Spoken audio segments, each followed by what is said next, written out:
To another awesome episode of Bluegrass Soccer Cast, your home for all things soccer right here in Kentucky.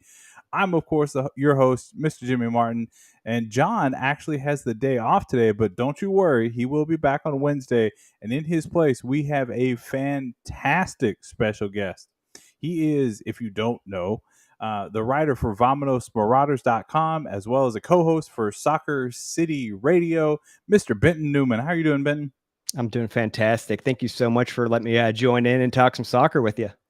Yeah, no problem. And just so the audience knows, like Benton and I have met for like 2 seconds.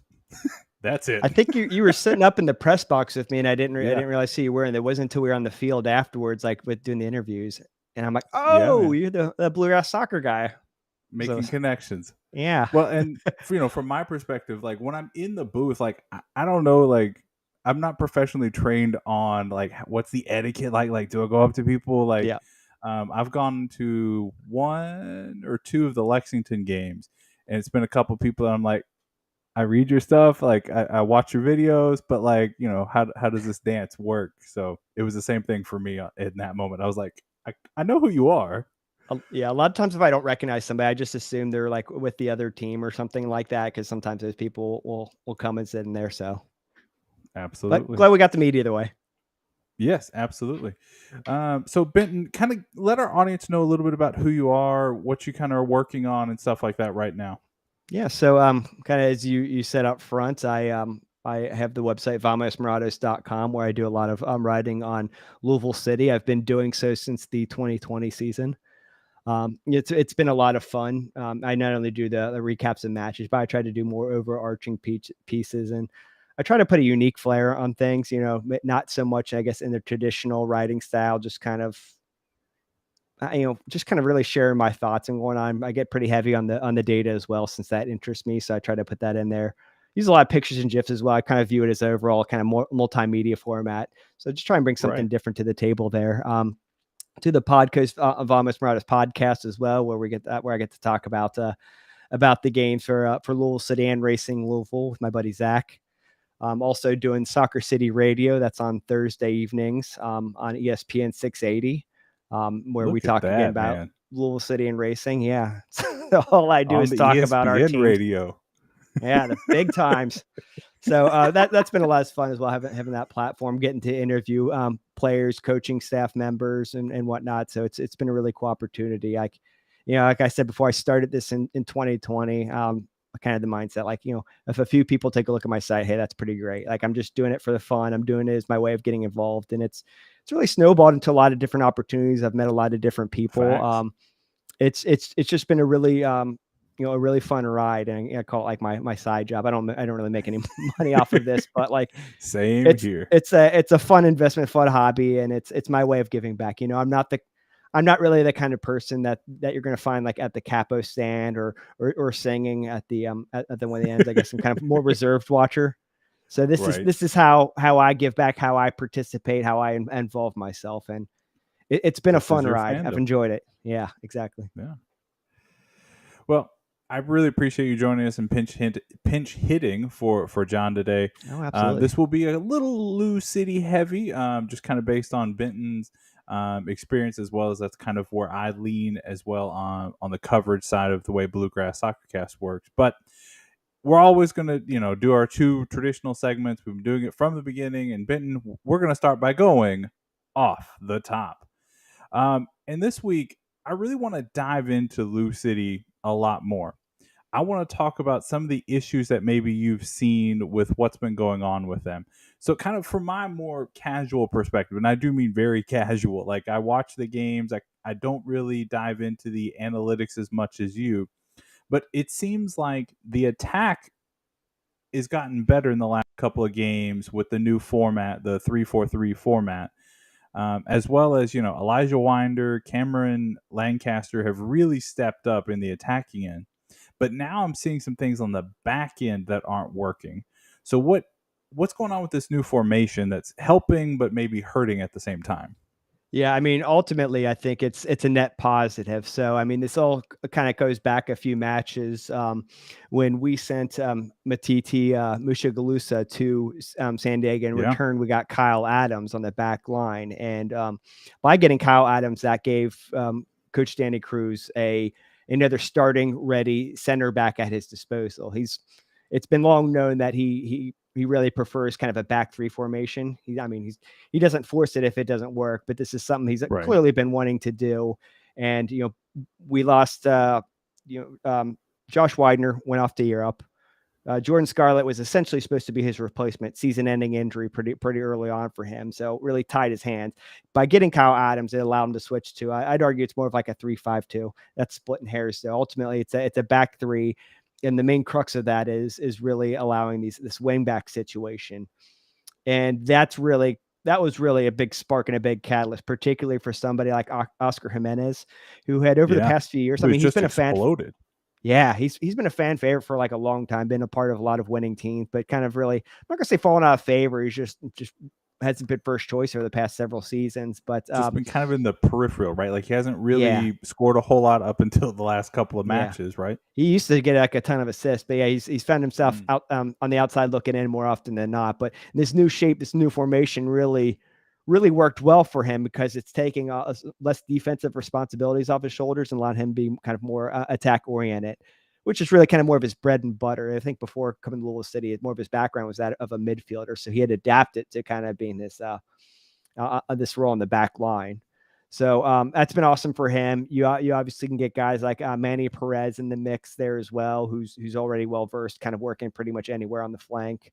Amadou Diaz very flexible as well, and by doing that, we've just kind of just overloading with numbers up front and just kind of pressing on the opposition. It's all about the press, and now you got a lot more numbers to do so, and it's worked out terrifically. For the first like two or so matches, obviously, it's kind of sputtered a little bit as late. I don't know Yeah, if it's so much teams figuring us out or just, you know, we got hot and now guys are kind of normalizing again. But, as far as and I hope it's not that. yeah, right. Hope not either. And yeah, I guess as far as problems go, one of the main issues, and this is, I guess, regardless of the shape, when you're pressing like we do, you can get hit on the counter attack. Yes, And between that and just momentary lapses, particularly what's sticking out in my mind right now are on set pieces, which is honestly kind of uncharacteristic up until this season for Louisville City. I think that's kind of been the bane of their existence. I wouldn't say they've had much of an outright bad match since the switch. It's just been these minor momentary lapses. You could argue before the formation shift, there were some just matches that were kind of just duds all the way around. But their like more recent what was problems it, have been these just El moments. Paso early in the Yeah, season? That was a man. oh That was the home opener too. I mean, you got a lot of buzz, and that yeah. just takes the wind out of your sails. And then that 5-0 at Sacramento followed after that. So the vibes are real, real bad at that point in time. But yeah, I mean, holistically, it's been a net positive, but I mean, the team's still not perfect. Like you think about the RGV match, um, I mean that should have been give me 3 points, right? That's a team It who's should have 11th been. 11th in their conference, and that's the kind of, you look at the schedule, look at the quality of the team, like at home, there isn't a good reason why we should lose to them or even get a draw. And I mean, credit to RVG. I mean, they stuck into it. They squeaked a point out. We just didn't do enough on the defensive end. And again, it came down to the set pieces thing, which is a known problem. And you could sense Coach Cruz's frustration afterwards. And he's like, "Yep, same problems as the Birmingham match in which we conceded set piece things." Which and they're about to face Birmingham again. So we Yeah, this time really at got their to house. sure up. Yeah, we really need to sure up those set pieces and that organization when it comes to those deep corners and those set pieces. And to me, when I look at it, I see Oliver in the goal, and I want to see more from him being vocal and getting people organized, putting people in the right places. Like, yes, you can lose track of your man. It happens, right? Yep. But like I think as the a keeper, I want to see more from him, making sure that people are in the right places. And he was doing it earlier in the season, right? So I don't know what's changed, if the new formation has caused some lack of communication. That doesn't make any sense to me. But I want to see a little bit more from him. What are your thoughts Mhm. on Oliver as a keeper? I mean, I think he's been fantastic. I think there's a reason he's between the sticks. I knew early on in the season, like right after I signed him, they were very excited about him, which honestly I thought was strange. I thought we had two really Yeah, starting caliber guys already on the roster, and Kyle Morton, between a mixture of dealing with some injuries and a few poor performances, Oliver got his shot and has kind of really taken it and stuck with it since. You've had Danny Fondez has got a few opportunities in periodic matches. I think mostly like the Open Cup and some of the friendlies that we've had, and right. he's done decent. But there's definitely been some moments where you look back and think that was probably not the sharpest of moves. But I mean, Oliver's been fantastic. We also have to remember he's a young keeper, still I Yeah, guess he getting is acclimated to definitely. professional games. So Is he I guess I have 19? a level of like I guess empathy with the I guess with the variability of performance overall. I mean, as far as keeping the ball out of the net, like he's really done his part. It's hard for me to go back and figure out a goal in which man he should have saved that he didn't. But to your point about the communication piece, this is the kind of part where he can continue to level up his game and probably be more consistent. I think you might could argue there was a set piece goal against RGV FC ABCD this past weekend. Their name is just alphabet soup. I'm sorry, I Yeah. can't get behind it.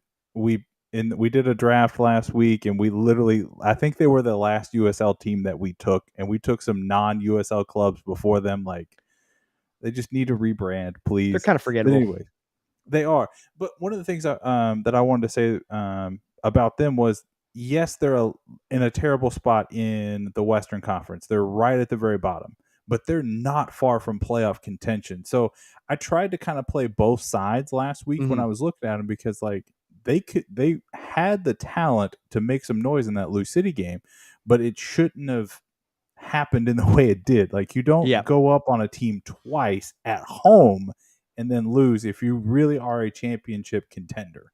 Yeah, and I mean, teams like this, I get too dismissive because I have the comfort and ability to do so. I Yeah, don't have to, yeah, I don't have to same. plan for the opposition or kind of or eat anything if they do well. But like, I think overall over the past 2 years, there's just been more and more parity in the league. So even a team that is not doing as hot, like 11th in their conference, I mean, I think it's the margins are not as wide as they have been previously. And to your point, like Yeah. playoff content, wide playoff field. So yeah, they're still very much in the picture. And to scrape out a point on the road at Lou City, they'll take that every day of the week. Oh They're yeah. probably not mad at all about that.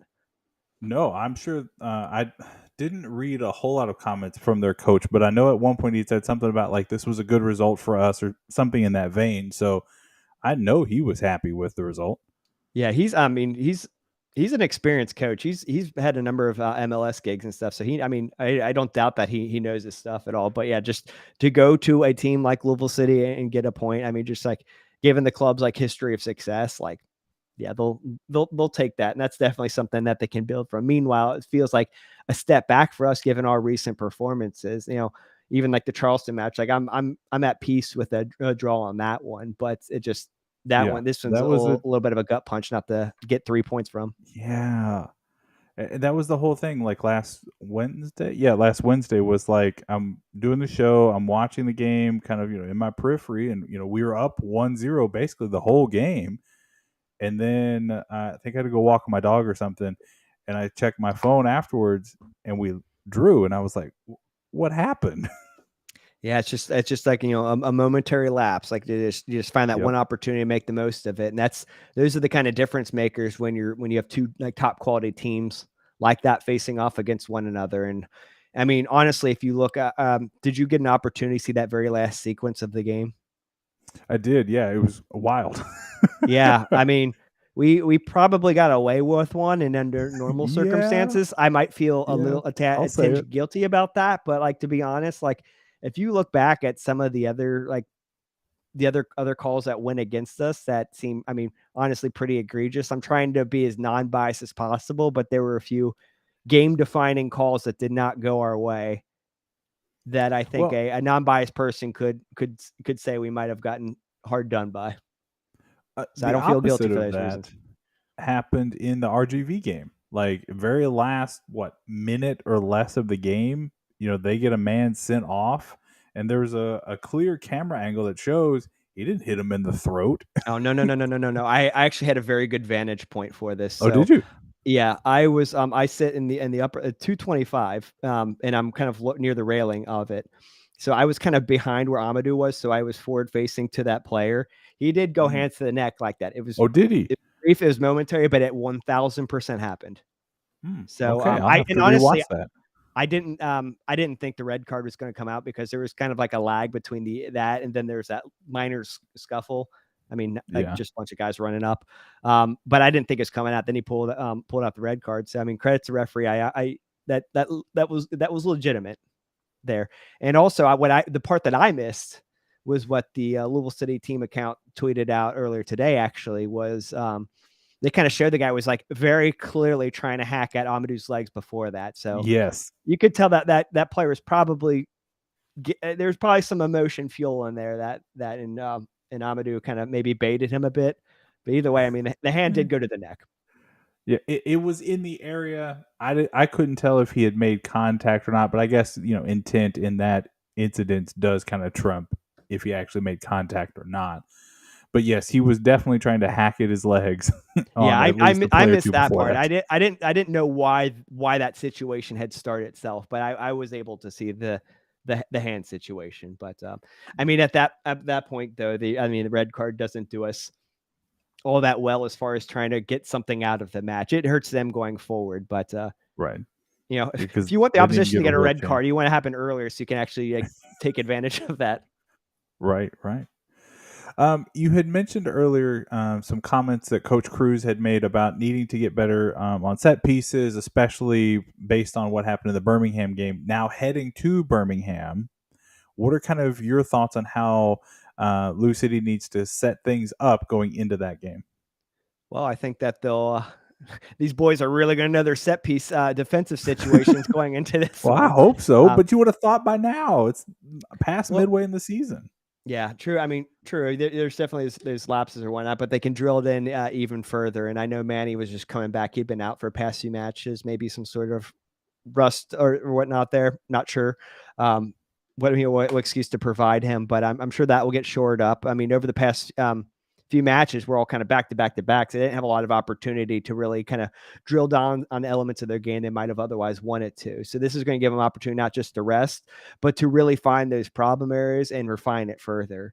I'm sure they've been practicing this back three setup in some capacity for a little bit now. I don't think Yeah. that it just immediately started with Kyle Adams. I'm sure they had the framework and idea of what they needed to do. So now they'll get a full kind of proper week to train that a little bit further. They'll have some game tape of their own, the review of what they've done in this shape. And this will be our second time playing Birmingham. I have a lot of respect for them. I think they're probably underachieving on the table compared to where I think they're at skill level wise. But the one thing I'm optimistic about is, strangely enough, we've done well on the road this season. It's been at home where we've We have, so I'm hoping that there's going to be a except for little bit. Sacramento. Yeah, right. Yeah, except for that one. It's not been all sunshine and rainbows, but by and large, like I mean, just all things considered, we've done pretty well on the road, which over the past two seasons prior, that was our struggling area. So I'm hoping that we can kind of leverage that situation to our favor as well. But like I said, I have a lot of respect for Birmingham. So it's not a team I'm going to look back by any measure, but I think a week of rest and a full week of preparation and focusing solely on them is going to do them a world of good. Yeah, they're not a team to be taken lightly in any way, shape, form, or fashion. They're also right in the hunt for the playoffs. They currently sit in seventh. Lou City is only in fifth, 7 points different. So a loss to Birmingham would be very bad for Lou City, but would be really good for Birmingham. Yeah, we're really running out of time to get points, right? Like there's not many matches they can afford to throw away. It's not so much about staying in the playoff picture. Like the playoff field's so wide, I'm not worried about Yeah. that. It's the home field element. I know home field hasn't been so much in our favor this time, but a playoff Yeah. atmosphere is different. Like there'll be crowds there. It'll be like 12,000 each match. That kind of atmosphere. It means something for the players and to have that kind of backing for them. So it's all about that placement. And again, dropping points to RGV, that's a real kick. I can understand the draw to Charleston. They're a good team, but RGV, that one stinks. Think about like where we would have been if we won the past two matches. Oh, Like that would have been such a positive swing, especially beating Charleston. So it certainly hurts. I mean, we felt like we were on top of the world there for a little bit after that formation change, but the reality still very much is that we need to win now. We need to secure as much as we can. Yeah, if we had won both of those matches, 4 additional points on what we have right now, we would be right out of second place with a victory over Charleston. Like, Yeah, having denied them a point there as well, like yeah, oh yeah, so it would have been tied with them. that would have been fantastic. But what are you going to do? Uh, I guess just go on. You right, got to look ahead and focus on and control what you can control. Next one up is Birmingham. So see what absolutely. happens. And like we said, Birmingham, really good team, really good on set pieces. I keep drilling that in, but like that's going to be the difference in this match again. Can Lou City step it up on set pieces, keep a strong back line on those breakaways, because the attack is coming around, and I think that's in no less part due to the emergence of Elijah Winder on the attacking side of things. What have you seen from him on the offensive end that has really kind of sparked Lou City these last couple of matches? So I need to preface that I'm a really big Elijah Wilder fan, so I'm going to show some bias in Me his too. favor. But he has a really high ceiling. I know we all got excited about his brother and going off to Europe, but if he didn't take such a big injury as he did in the past, like he probably he would be doing big things. His name would be floating around. And now we're finally getting to see that potential really coming out. He's really kind of getting his legs under him. We kind of saw that early last season. Now he's getting more and more game time. He also seems to be thriving in this new setup. But to me, Very much. he brings a unique spark to the team. And I was saying this even when the team was kind of, sputtering along, if you will. Um, Yeah, because he would it, come in and things would pick up a little bit.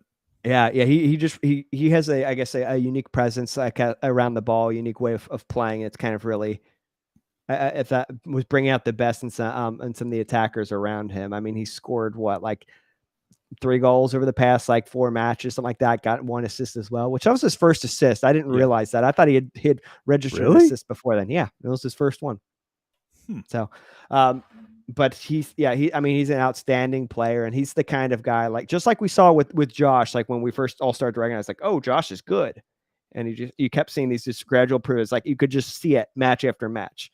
I think we're going to continue to see that kind of level of growth from Elijah as well. So, right now he's given Coach Cruz a lot of the reason to continue to keep putting him in the team sheet. I mean, Indeed. barring any sort of injury or anything, I expect that he'll be in the mix for Birmingham. And so long as he continues producing like he has Oh been, yeah. I mean, he's been absolutely fantastic. I know Jorge should be becoming an option available again too, but I think it will be Elijah's job to lose for the time being.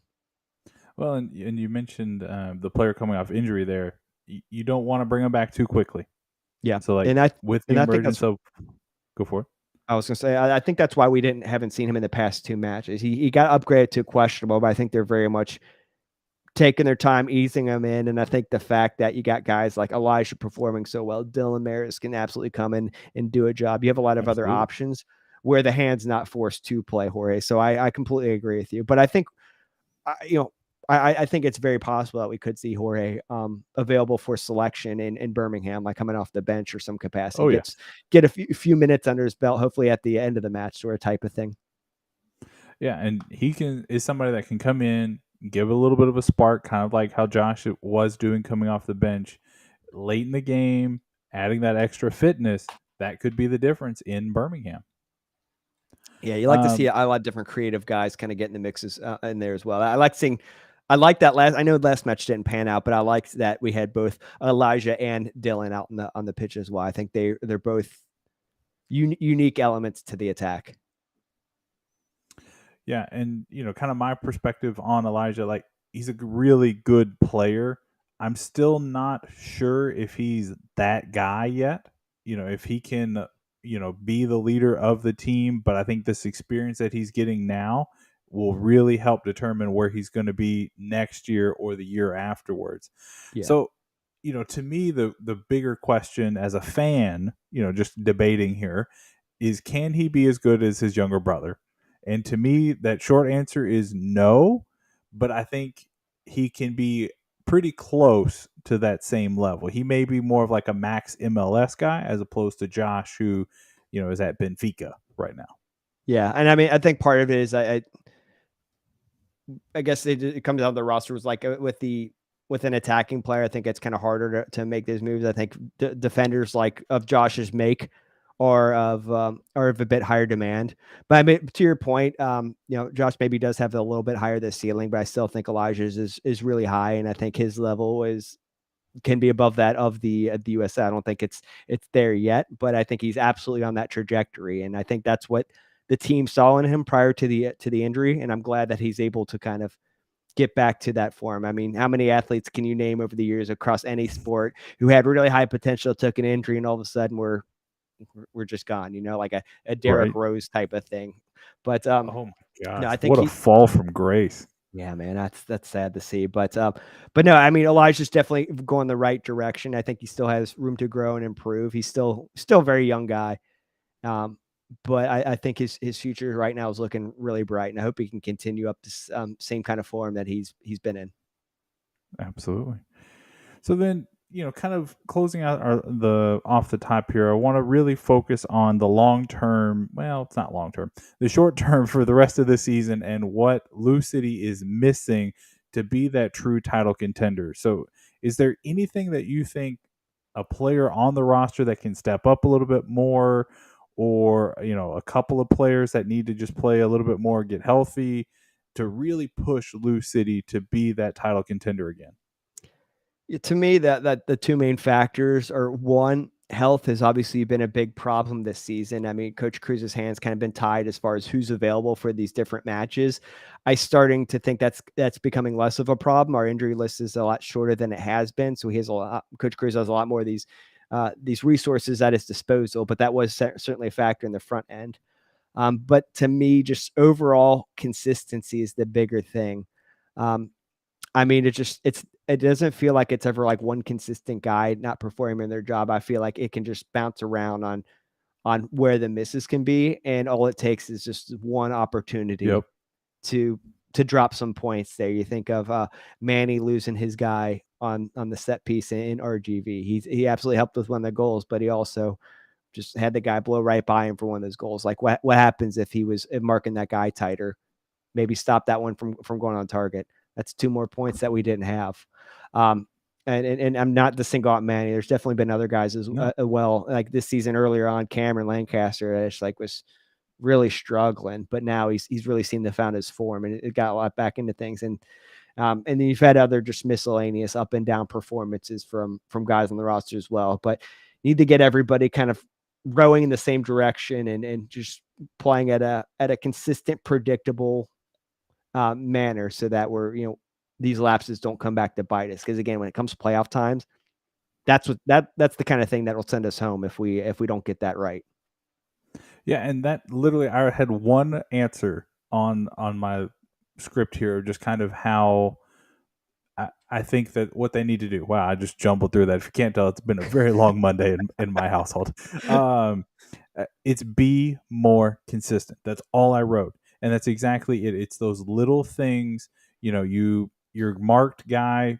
You see him in your periphery, and you look at the ball, and he's gone. Like it is literally that small between winning a championship and finishing runner up. Yep. But I really do think Lou City is going to make some noise in the playoffs.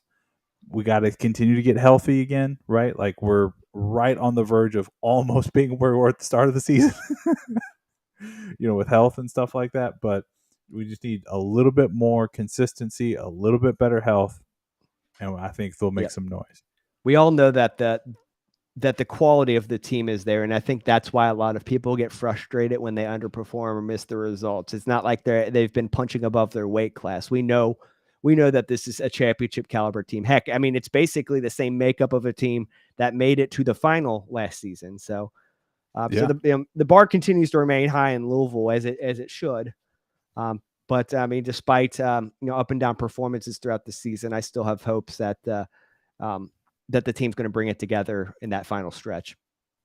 Absolutely. This wasn't on our rundown, but I kind of wanted to pick your brain on it. I know early in the season, it seemed like there was almost a little bit of a culture issue in the locker room. There was some communication between like Coach Cruz and Ownby and Mushagalusa, some players. Did you ever notice any of that? Or did you ever hear anything that was happening in the locker room like that? No, honestly, I kind of disagree with that thought. I mean, I've been to a number of trainings. I've seen these guys interact, on the pitch, off the pitch. I mean, it seems to all go. I mean, they all rowing in the same direction. Everybody believes in one another. I mean, it's a very tight knit group. I think what one situation referencing was the subbing situation with Ownby, and I forget what Yeah. match that was. It was somewhat recent. It was, It's my yeah. understanding what happened there is Wes Sharpie went down right at that time. He Yeah, was that down the makes sense. pitch, so they I think they called an audible on what their game plan was because they didn't know what his health status was. It was not so much of a insubordination sort of situation. I mean, Danny and Brian go back, like they played with one another back in like the U17 like US team situation. So Wow. yeah, they got, I mean, they got positive history with one another. So I don't think it's any sort of mutiny sort of situation like that. No. No, I quite genuinely believe it's a tight knit group and there's no problems there. Okay, and again, you're there more in the stadiums than I am, and you can kind of get to see a little bit more of that interaction than me from the other side of the Yeah, state. that again, Uh, that's my perception of things. Again, I'm not, I'm not stalking them at every twist and turn, but from Not at every practice or everything that anything. I've seen and heard, like I don't think there's any cause for concern on that front. Well, let's stay in Louisville, but let's kind of shift our focus and talk a little bit about Racing Louisville now. They're finally getting back this weekend with their Fill the Fam game against Angel City. And this is going to be an interesting match for me, right? Like, they've got so many players coming back. Everybody but Chidiac should be back, yes? Yep. Yeah. Yeah, I mean, I'm not aware of any like visa issues or anything like that. Keep anybody out, but it's yeah. Alex Chidiak's the only one remaining at the World Cup. So how do you kind of reintegrate those superstars, the DeMillos, oh my god, I just dropped all of their names. Um Uchenna, Tembi, who else we Tembi, got? that was the one I was trying to think of. Like, how do you reintegrate them back into this team? I mean, I think it's just a matter of a practice or two, and I think that they're kind of back to the same situation. Yeah, I think of how many like training sessions they've been in with one another. I mean, yeah, sure, there's that gap with the World Cup and the trainings related to that, but I don't think it's going to be overly detrimental. I think they have sufficient time to kind of get that get that camaraderie back. That what's the word I'm looking for there? Cohesiveness. Yes, that's Mm, what I was looking for. you're good. So I'm not I'm not too worried about that situation. I think they'll come out firing on all cylinders. Um, but I think this is a huge match for racing. Like this is really going to dictate a lot of how the rest of the season is going to go. It's really going to set the tone. I mean, I'm not even factoring in the element that it's our Fill the Fam match. It's supposed to be, kind of the record crowd. Like it's the big one within the regular season. I think the result of this one is really going to kind of just paint the mood for the remainder of the season. A win here is going to very much set them up for success for that final push to the playoffs. But a draw or even a loss could I mean, it could. I'm not gonna. It's not gonna sink spirits or anything like that, but it's gonna definitely make things an uphill battle. So this is, to me, it's worth more than 3 points for this one. I think there's like kind of a lot of other intrinsic sort of values related to this one, and why they need to come out on the front foot and really punch Angel City in the mouth, get some early goals, like right. I mean, that's been their problem. Like one of their big Yeah. problems is they concede so early, so often. It's kind of weird how much has happened throughout their history. I'm not even talking about just this season. But if they can go out and make a statement, get up early and I have confidence they can maintain a lead. I know they've dropped it a few times here or there, but I think they've learned from those opportunities. That's what scares me. That first 10, 15 minutes, I'm going to be sitting really uncomfortable in there until I see something really positive happen. Yeah, and just kind of putting more context to where they are in the NWSL standings. So, this is out of the Challenge Cup for a couple of weeks, back to regular season play. Racing is in seventh, literally 2 points out of the playoffs. However, they're only 3 points out of 11th. So It's like, tight. and 4 points out of 12th. So like, this, to your point there, Benton, is a huge match because if Angel City comes in and gets this victory, guess who is now 1 point out of the playoffs? Angel City. So this is not going to be a cakewalk for racing. As we've mentioned, everybody coming back from the World Cup, so we got to reestablish chemistry. But what? How do I phrase that question? What do you think will happen out there when we get these players back out there? It's the big pomp and circumstance game of the week kind of a thing. What is going to be racing's approach in that match? I think you're going to see a really hungry team, and I think they're going to shoot right out the gate. I mean, you got a lot of all these players obviously want the team to perform well, right? They want to make the playoffs. But you also have to think you're going to have a handful of players that left the World Cup earlier than they wanted to, and they felt they should have. I mean, All of whether them. they're whether they're favorites like Savannah DeMello in the U.S. national team, or some of the other teams kind of more so on the outside looking in, they're all going to have a little bit of a chip on their shoulder. They got to play on the international stage, but not as long as they wanted to. So what an opportunity to come back to a big marquee match for their club. Go and let all that out on the pitch. Go make a statement. Go show Yes, please. what you would have been able to continue to do in front of the world stage. So I think there's going to be a lot of hunger there.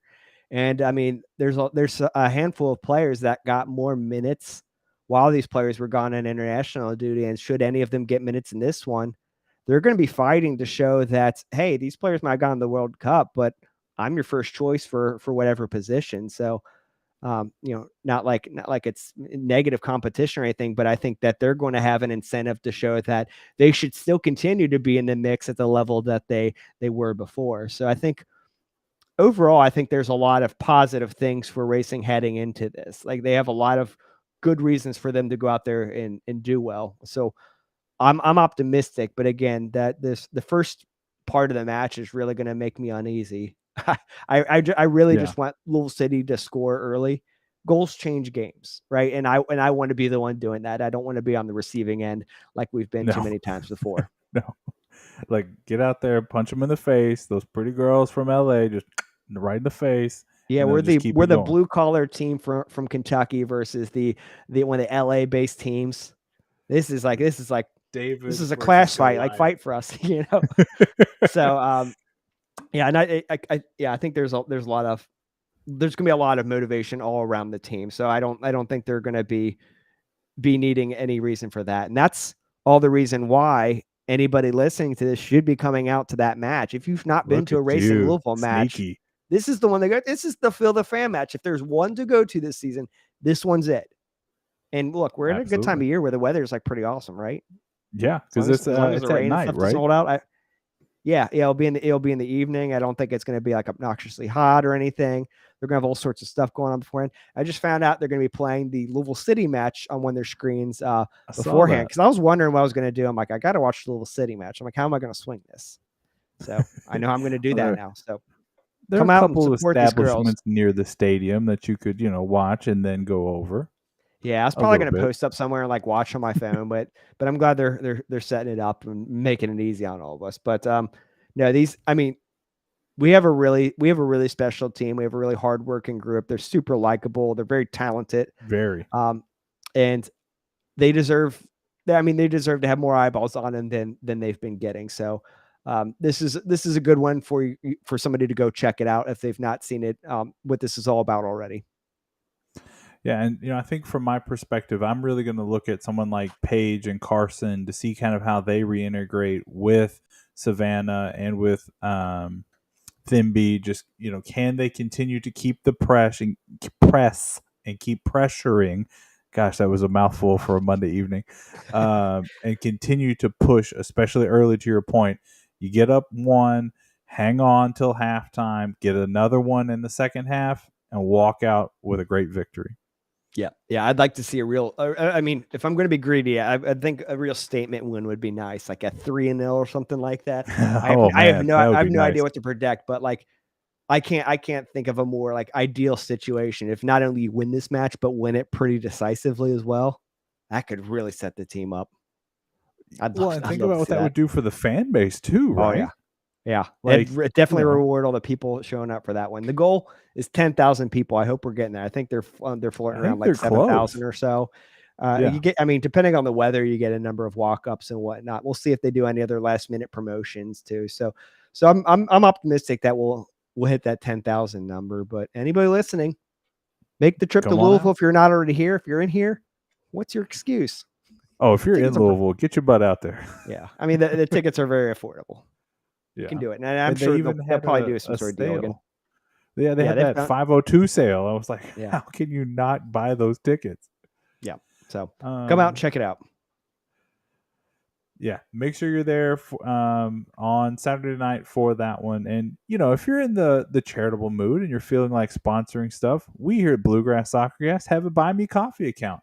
By no means is it a requirement for anyone to help support this channel. All of our stuff is always going to be free, but if you enjoy the content and you want to make a donation, we really appreciate it. Any and all things are always very helpful. $1, $5, $50. Hey, who knows? Whatever you're feeling, but we always welcome any and all contributions.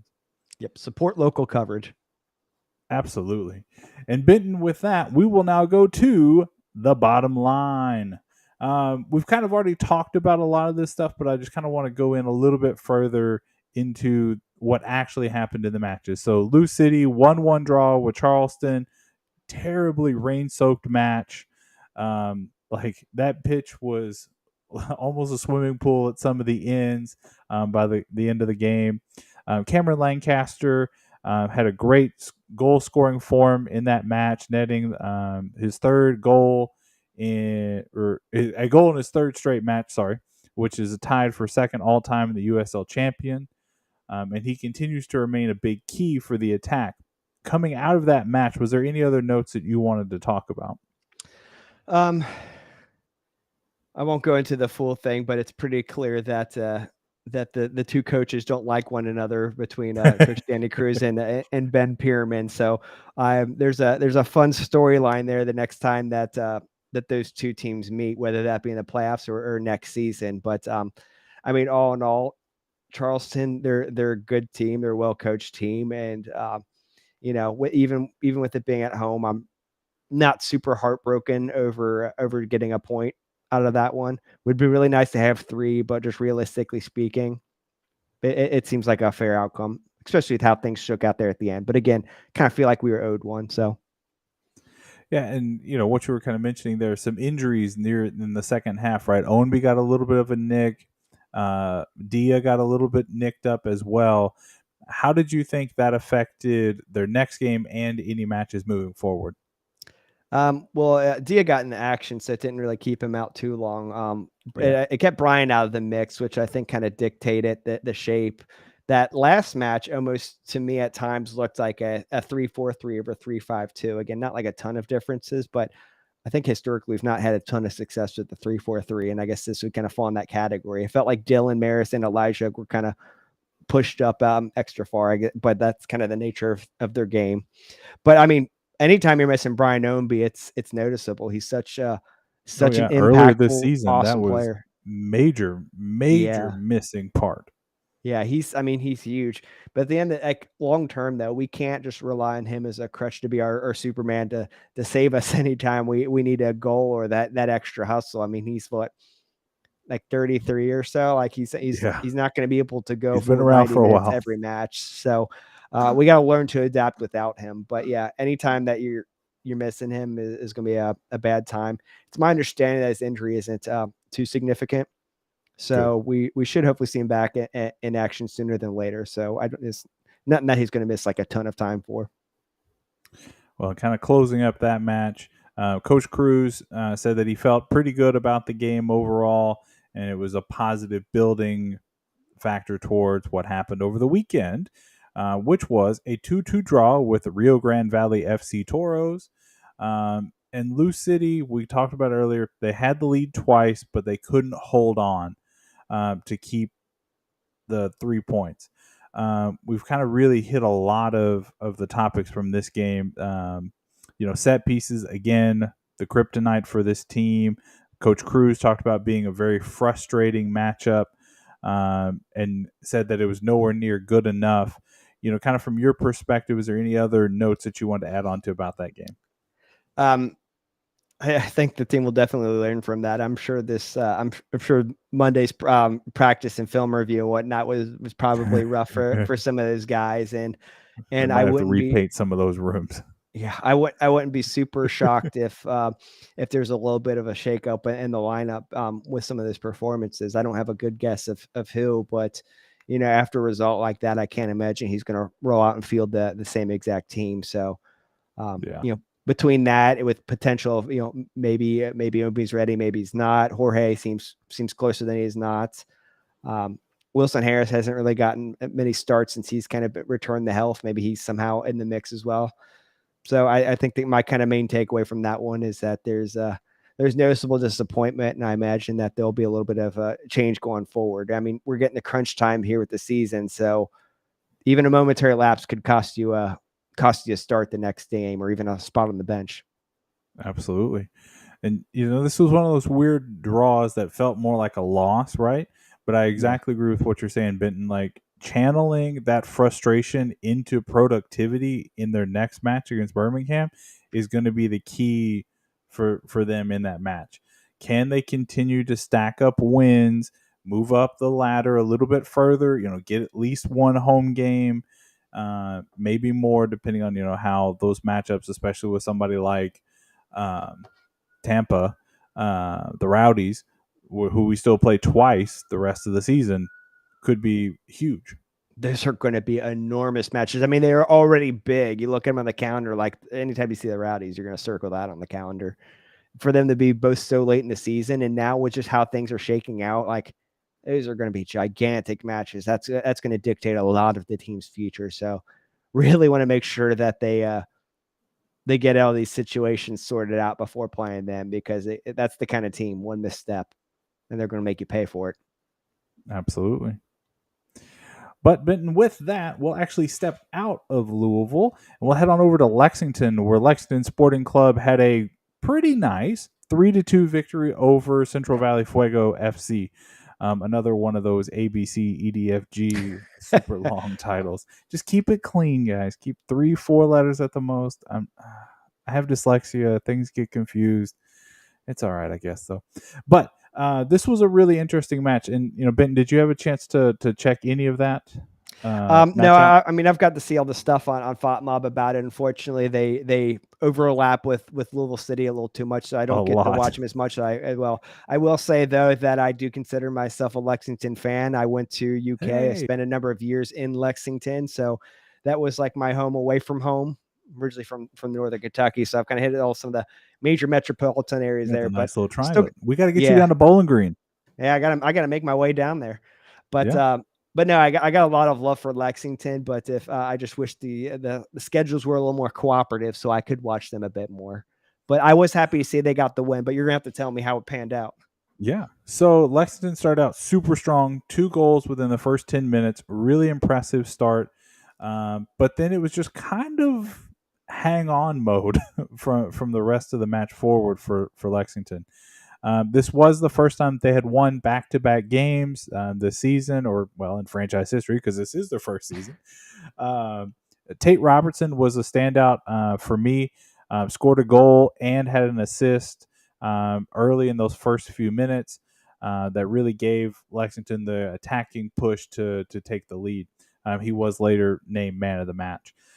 Lexington really dominated the first half, but like I mentioned, Fuego in that second half made a push and made things kind of interesting. But Lexington was able to hold on to the victory. Um, with the victory, it moved Lexington up to 24 points, keeping them closer to the playoff race. They're still alive. They're only 8 points out with 10 games to go. So, still a lot of opportunities to get some points, especially as they move into the final stretch of their schedule. Benton, when you're looking at a team that is fighting for playoff positioning, that is out of it but not really out of it, how, as a fan, how do you see them continuing to add up victories, or at least trying to add up victories this late in the season?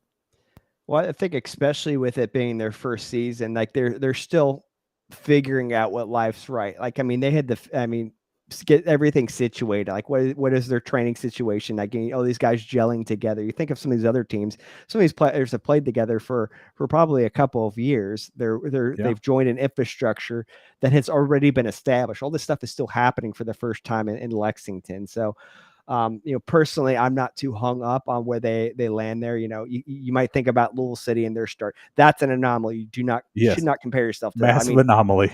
absolutely blessed and love to death that we had what we did, but that just doesn't happen. That's just not really the reality in most situations. So they absolutely still have a lot to play for. Again, like you said, I mean, I don't think it's mathematically impossible for them to make the playoffs, but it's very much a steep climb uphill. You're definitely Yes. playing for pride and trying to figure things out. And for some guys, they're probably playing for contracts. Imagine some of these guys are either they just had a 1-year contract or playing on some sort of option. Yeah. They need to continue to prove themselves and show that they should remain part of this project and part of this build. And so as this organization matures, they're going to be more and more in this competitive playoff picture. So Yeah. again, I'm It's not funny losing. you Good. go for it. I was going to say I I'm was not gonna say losing it's any funny. sleep over their current situation. Oh, the joys of the minute or not minute, that second or two delay of oop, that. It's the whole doorway thing where you're like Yeah. somebody's trying to go one way and to keep like getting in Oh, front of each I'm other. so bad at that. Oh my god. I'm like, oh no, come on. Like I'll hold the door for it. And they're like, oh no, come on. I'm like, no, come on. Um, what I was going to say was like it's interesting you mentioned players playing for contracts and potentially having chances to move up or maybe even down. Unfortunately, you look at someone like Killian Fox, right? Kentucky native, really has had a good career, but the last couple of matches he's had to come off the bench. So is he somebody that can play his way back into being on the team next year, or maybe he gets a shot with Louisville or something like that. That would just be one player that kind of jumps off the page for me, would be in that kind of a situation. Yeah, I mean, I think it's gonna obviously depend on what both parties want, right? Like, I mean, if he Right. has the desire to stay there, I mean, guys get hot and cold. I mean, they're gonna go Yeah. through different phases of their thing. So, I mean, it's entirely possible that he finds his way back into like a regular starting picture at the end, or for who knows, maybe the coach has already kind of considered him maybe not as much of a starting caliber player, maybe not somebody in the mix for next season. So that's going to be kind of a lot of the interesting storylines to figure out. You kind of thought he would be kind of a key piece to the puzzle when you were looking at the initial roster on there. Yeah. You But really would have. yeah, so it's interesting to see where he's at now. But I guess at the same time, when you're kind of on the outside looking in from the playoff picture, as a coach, maybe you have a little bit more creative freedom to give somebody some more starts that might not have otherwise. Kind of see maybe what they've offered. Maybe they hadn't got them out as much on the pitch earlier in the season. So there definitely could be a lot of different factors at play. But yeah, their offseason is going to be very interesting to watch. I mean, the first offseason, like you don't have a lot to go from, right? It's just everybody how they're No. performing elsewhere. Now there's decisions to make. Who do you retain? You've got to play with these guys in the way that you've want to play. Who's still part of that vision, and maybe who's not so much, and what do you do about that? So yeah, it's going to be it's fun, a fair way to say that. Maybe from my perspective, it'll be Yeah, fun and from a interesting to fan see how. perspective, yes. But yeah, some of these guys, I mean, yeah, decisions might not go their way, but we'll see how it all pans out. Yeah, and Coach Stockley has talked repeatedly about how excited he is about his youth and about how the youth club is really pushing to get some time with the first team. So I think in this offseason there will be some of those youth academy players that do get chances to play themselves onto the main roster. I could also see a scenario based on some things that I've heard that maybe there's a second Lexington team, a Lexington Sporting Club 2 or something that plays at a potential lower level, giving them more time and getting them more experience so that when they go up to the first team, they've already had a little bit of that competitive spirit. If that happens, I would love to see it happen in the UPSL. If they could play in Bowling Green, oh my God, that would be amazing. But we'll keep track of that story just to kind of see if that makes its way into reality or not. I'm such a big fan of the academies, and I love seeing them grow here within the Commonwealth. It's just so good for the sport and giving a nice Yeah. direct pathway to professional play. I mean, it's just so invaluably huge. Like you're not only creating like talent that's local, but even throughout there, I mean, you're generating new fans by that way as well. So Yeah. I'm really glad that they've taken a youth centric approach with their initial vision for the club, and I'm excited to see how that pans out over the next few years. Yeah, something like 4,000 youth players or something like just an Love to see it. insane number in 1 year. Now, for those who don't know, if you're outside of Lexington but you're just a fan of them, they did kind of buy up some of the smaller clubs, the smaller youth clubs to kind of help boost their starting point, so they didn't completely start from scratch. But it's been a lot of great partnerships. The facilities that they have been really good, and what they're getting and what they're building are going to be on par, maybe even better than what Louisville has, um, just for trainings and stuff like that. So, yeah, the youth club side, Lexington has got that on lock. Yeah.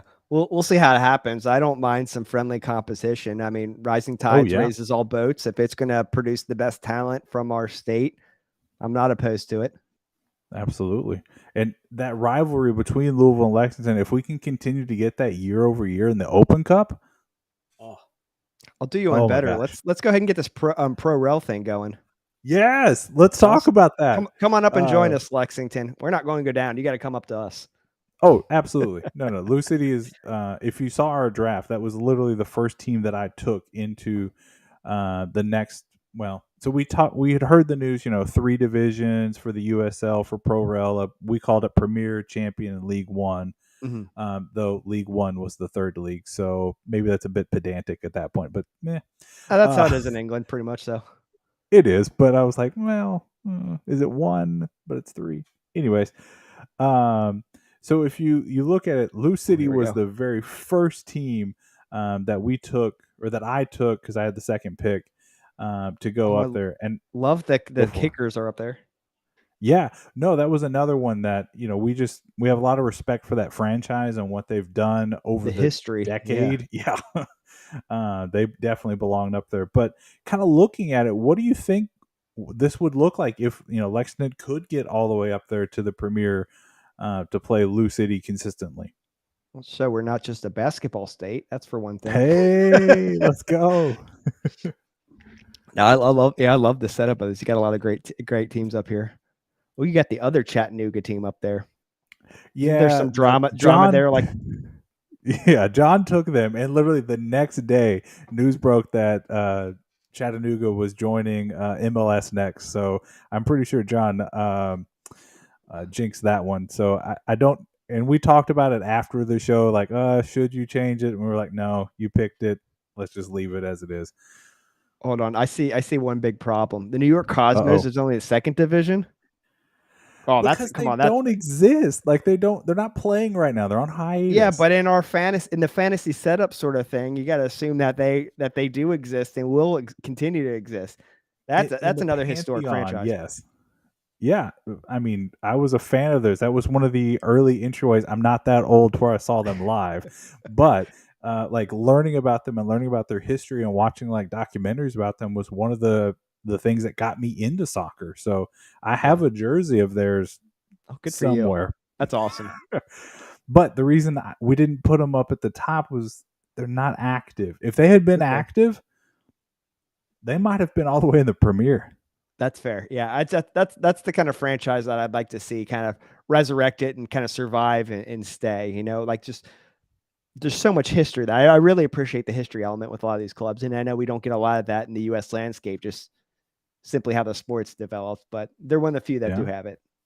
So Well, and when you look at USL Brooklyn that's coming on, and with whatever happened with Queensboro, the city needs a USL team. Like there are definitely more than enough soccer fans in that city to support a third team. You know, New yeah, York it's a Cosmos, whoever. yeah. I think that the hard part is like where did they play, and that's Yeah, been the like what multi-billion-dollar question for New York City FC for a number of years now. Feels like they absolutely. finally honed in and found something, but It's been embarrassing for a long time.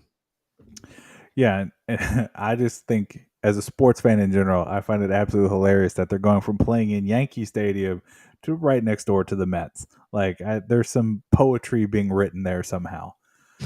It's better Um, than them going across the river and playing in Harrison, New Jersey, with the sharing a oh stadium with the Red Bulls. no, Yeah, I don't and know I'm if you've ever been there or seen it, but it's exactly what you envision when you think of like New Jersey right outside New York, just like very like just just dirty industrial, and yeah. there's just Mm. a stadium right there, a mid '90s stadium, so it's not even like a nice new pretty thing. Ugh. So it's not even that nice. No, I mean not Oh, anymore. I'm sure at its time it was, but I mean, when was it? It was one of the first. I think Map Free in Columbus was the first, and I think they followed. So hmm. I mean, you're talking like what, like 1998? I mean, like Pokemon Yeah. just came out there to give you some like context. There you go. There you go. Oh man, a big Pokemon guy over here. Oh, I Sneaky am. Yeah. fun still. Sneaky fun still. But we'll kind of pull things back a little bit. We'll close out our section with the Lexington Sporting Club, just to kind of put this out there. Make sure you come back Wednesday because we got a full breakdown of the big, huge rivalry matchup with One Knox this weekend as they head down there to determine who will keep the bourbon barrel, who will have the crown of the bourbon barrel brawl or whatever we're calling it. They actually have a trophy, and it's a better trophy than the Lou City Indy trophy. What is that? What is this dumpster? It's ties to it. I didn't have a hand in that, but that the name of that rivalry and all the kind of culture of that it predates me. I just saw the pictures and I was like, really? That's what we're fighting for? Yeah, it's. I think it's intentionally campy like that, like kind of like the Okay. name in itself. But I wouldn't mind a more proper trophy. You know, like some sort of like maybe like gold version of like a traffic cone on top of like a real trophy or something. I don't know. Yes, like just something silly like that would be more enjoyable than More an actual desirable, you know, traffic cone. Yeah. Or even if you just dialed it up a little bit, you put purple on one side, you put red and blue on the other, or or just spray something. paint the whole Make it a thing little gold or something. The illusion of yeah. some Oh sort of my trophy. So god, that's some college football stuff right there. I mean, we won it. I guess we can do whatever we want with it now until That's well until right. forever because they're not getting it back. That's right.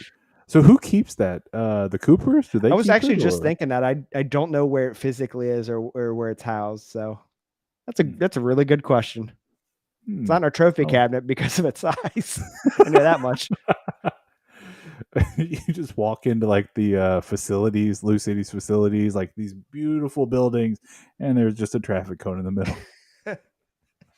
It's I imagine it's probably tucked away back somewhere. I mean, Indy's got to carry their weight in the rivalry if they want us to like really like embrace it because they haven't been the same since we killed them at the death in the playoffs in 2019. Never rebounded from Yeah, that. If a and rivalry, that it takes two to tango with a rivalry. and you could also That's what I'm argue playing. that Indy hasn't been the same since they moved out of Lucas Oil, like playing in that True. little bitty dump of a IUPU ABCDEFGU stadium that I they're. I hate I hate stadiums with tracks around it. It just it triggers me so bad. It just removes you that much farther from the game itself. It's not good. So Yeah, I'm very excited for them to get their own proper stadium because that means a truly. fun away day for us. Yes, absolutely true. I am excited for Indy to get that stadium. They deserve it. Like those fans do Yep. support the team. No shade towards them. We'll have fun with as a Agree. rival, but they deserve a nice stadium. Yep. It's I think it's good for the rivalry. It's good for the league. It's positive all around. I'm all for it. Absolutely. Well, and speaking of things that are positive all the way around, this episode will come to an end now. Big thank you to Benton. I really appreciate you stepping in for John today. Benton, where can people follow your work and continue to keep up with you? Thanks, Jimmie, for having me on so much. Yeah, people can find me at vamosmorales.com. I am on Twitter/X, whatever you want to call it, at purple SDF. SDF is in our Louisville's airport code. I'm on Nice. Instagram as well. It's purple.sdf. Somebody took just purple SDF from me on that one. Um, Got to Yeah, I be got a quick with it. Facebook page for Vamos Morados. I think that one's actually just at Purple SDF. I don't know. If you join the Louisville City Facebook group, you'll see it there. I share my links for that a lot. But yeah, all over the internet, all over podcasts, radios, way too involved. All over the radio as well, like we talked about Yeah, earlier. yeah, But everywhere. really appreciate you. Really looking forward to seeing you again in person, and who knows, maybe I'll show up in Louisville sometime soon. Yeah, thanks so much. Yeah, Um, come to another game soon. I want to badly, trust me. But thank you all so much for watching and supporting the channel. We really appreciate it. Make sure you follow Bluegrass Soccercast on all of our social medias: Instagram, Twitter, TikTok at BG Soccercast, as well as make sure you follow us on all of our podcasting platforms like Spotify, Google, YouTube, and do all that stuff. Hit subscribe or follow and like and all of those kind of things. They really do help the algorithm pick up on the channel and grow this community even more. And if you want to get a little bit more involved in Bluegrass Soccercast, we have a Discord server. We will make sure we post that on our Twitter, so you can get into the Discord. We have channels for all of our favorite teams, even Pumas. I know I dog on Pumas out in Paducah/Mayfield, but we have a dedicated channel for them. Not a whole lot of a chatter on that page, but we have every team on there. So make sure to give us a follow on there or on any of our awesome social media sites. I'm Jimmie. That's Benton. And then we will see you on the next one.